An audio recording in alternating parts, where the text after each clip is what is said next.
শেষ খবর পাওয়া পর্যন্ত সোনারপুর উত্তর কেন্দ্রের জন্য এখনো পর্যন্ত প্রার্থী ঘোষণা করেনি বিজেপি। অন্যদিকে এ নিয়ে একই কেন্দ্রে চতুর্থবারের জন্য প্রতিদ্বন্দ্বিতায় তৃণমূল প্রার্থী ফিরদৌসী বেগম এবং দ্বিতীয়বারের জন্য লড়াইয়ে বামফ্রন্ট প্রার্থী মোনালিসা সিনহা। দুই নেত্রীর লড়াইয়ে ইতিমধ্যে জমে উঠেছে নির্বাচনী আবহ।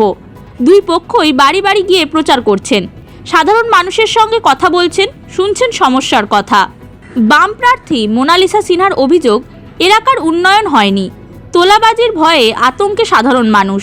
তার দাবি, তিনবারের বিধায়ক হয়েও ফিরদৌসী বেগম উন্নয়নের কাজ করতে ব্যর্থ। গোটা সোনারপুর উত্তর বিধানসভার বিভিন্ন জায়গায় ভীষণ খারাপ রাস্তাঘাট ভেঙে পড়ছে, জল নিকাশি ব্যবস্থা একটু বৃষ্টি হলে এখানে প্রায় এক হাঁটু জল জমে যায়, মানুষ যাতায়াত করতে পারেন না, এবং তার সাথে গোটা সোনারপুর উত্তর বিধানসভা অঞ্চলে গণতান্ত্রিক পরিবেশ আজকে নষ্ট হয়ে যাচ্ছে। একটা আতঙ্কের পরিবেশ তৈরি হচ্ছে, তোলাবাজি, কাটমানি, বেআইনিভাবে বিভিন্ন পরিকল্পনা করা হচ্ছে, বিল্ডিং তৈরি হচ্ছে। এখানেই নাজিরাবাদ ঘটেছে, নাজিরাবাদের ঘটনা জানেন, মোমো কারখানায় এতজন শ্রমিক মারা গেল।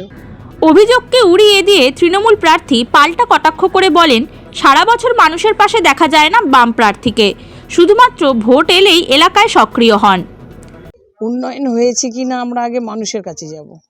প্রার্থী যিনি আসবেন তিনি তো কোথা থেকে এসে হঠাৎ করে যখন প্রার্থী হন তখন এলাকায় ঢোকেন, তখন এসে নিজের মতো করে মন গড়া কিছু কথা বলে চলে যান।